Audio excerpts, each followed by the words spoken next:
Hello. So we are going to talk about absolute value equations today, and then after this lesson, you guys should be able to solve an equation that contains an absolute value. You should also be able to graph a solution on a number line and state the solution using set notation or interval notation, and basically understand how to read an absolute value equation. So like, what information does that equation give you? So something to remember is that absolute value is related to distance. And distance can never be equal to a negative value. So we have to remember that, but the variable can be. So like I can have like the absolute value of x is equal to 3, but I can't have the absolute value of x is equal to -3. But the inside the absolute value can actually be negative. That's basically what that means.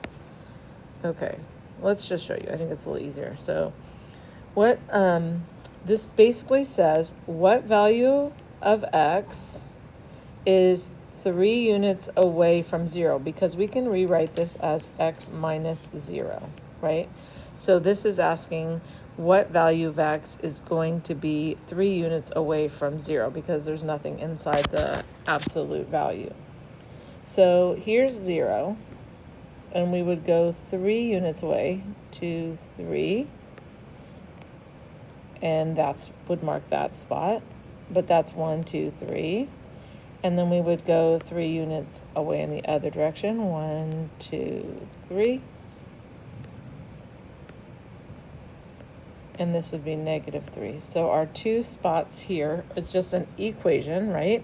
So we have equal values that it's equal to, could be a 3 or a -3. Now, if we were going to write this, we would have taken the inside, which is just x, and set it equal to 3. And then, or the inside, which is x, and set it equal to -3. So that's basically how we are going to start. If we would read example number 2 that same way, we would say what value of x minus 2 is 4 units away from 0, right?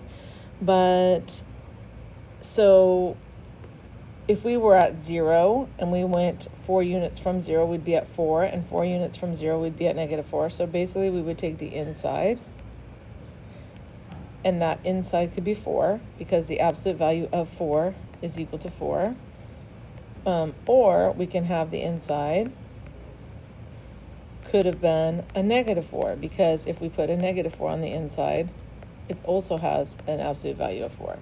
So now we just need to decide what the x values are. So we solve, and we get x is equal to 6. And then we solve,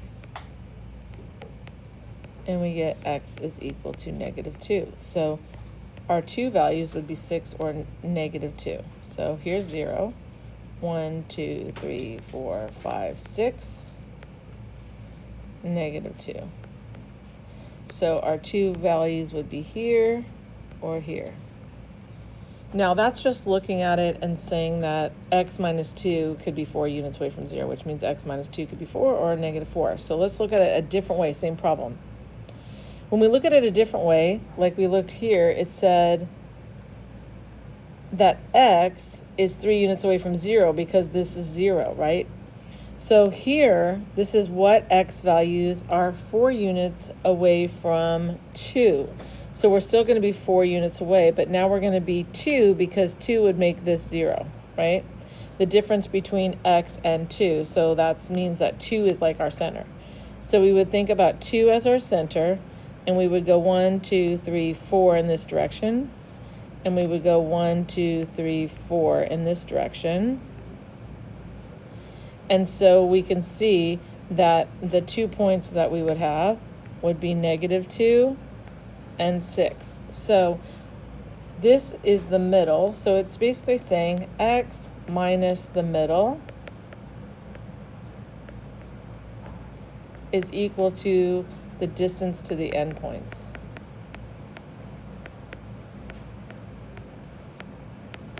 And really, I am okay with you doing it either way.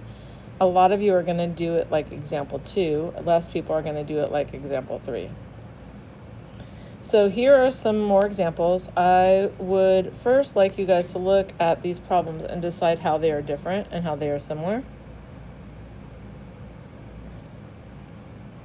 All right. So in example 4, you can see that the absolute value is alone. In example 5, you can see that we have added something to the absolute value, which is 15, so it's not alone. And in example 6, you can see that we have multiplied something by the absolute value, so it's not alone. So in either one of the examples 2 or 3, we're betting on the fact that our absolute value is alone, right? So we need to get our absolute value alone. So in the first one, the absolute value is already alone. We are going to do this problem like example 2. And so we are going to say that the inside can be equal to 10, or the inside can be equal to negative 10. And then we would solve these. And we would get x is equal to 14. And we would get x is equal to negative 6. So our answers would be 14 or negative 6. So again, if we think about it this way, this is the 4, the middle, and we're going 10 units in this direction. 1, 2, 3, 4, 5, 6, 7, 8, 9, 10. That's 14. And you can see how it's kind of a little bit much to do it like that. So we could have gone 2, 4, 6, 8, 10, right? So we could have gone 6, so 2, 4, 6, 8, 10, 12, 14. So we could have gone 10 units in this direction. So that's 6, 8, 10, 12, 14. And then we could have gone 2, 4, 6, 8, 10. And then we would have been at negative 6.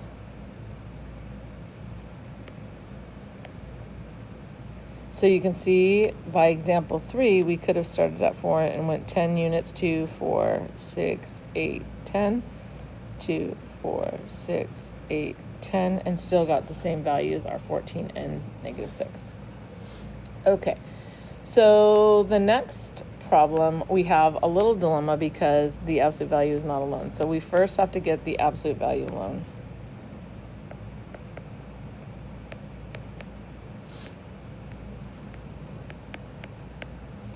Okay, so we're going to here subtract 15, and we get the absolute value of x minus 4 is equal to negative 5. Now, once the absolute value is alone, if this is a negative number, we are not allowed to have the absolute value cannot equal a negative number. So therefore, there's no solution to this. So if there's no solution, there's nothing that we put on the number line. Okay, again, example 6. The absolute value is not alone, but it's being multiplied by 5. So we will divide both sides by 5. And we will get x minus 4 is equal to 2. So we can use one or the other of our ways to solve this. We're going to use the 2 cases. So the inside could have been a 2, or the inside could have been a negative 2, because both of them have the absolute value of 2. So then we go and solve these. We add 4, and we get x is equal to 6. Add 4, and we get x is equal to 2. So we are going to essentially start at 4 again, but we're going to go to 1, 2 spaces away, which is 6, and 1, 2 spaces away, which is 2. And that's where we're going to be putting our values on the number line. Obviously, you can keep doing more dashes on your number line, but either way, whether you do it like example 2 or whether you do it like example 3, starting at the center, which was 4, and moving out 2 units in each direction, you would still be in the same spot. One last thing to remember is when you're looking at this, this has the same value as this. So if we had w plus 5 is equal to 3w minus 3, we would want to get the w's on the same side. So we would subtract w, and we would have 5 is equal to 2w minus 3, and add 3, and we would get 8 is equal to 2w. When we divide by 2, we get w is equal to 4. So what was our w? Our w was x minus 1. So this is the absolute value of x minus 1 is equal to 4. So just remember that we could think about those two blue things as the same value and then solve from there.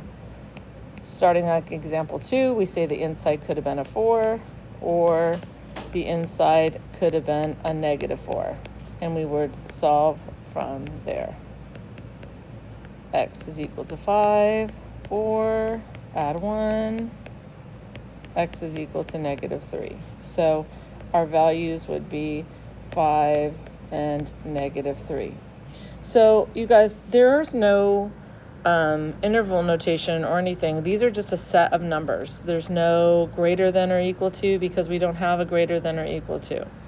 Okay, so on this one, we are just going to state the solution, and we are just going to be doing a set, right? So we're only going to be doing a set, okay, of numbers. Okay, have a wonderful day.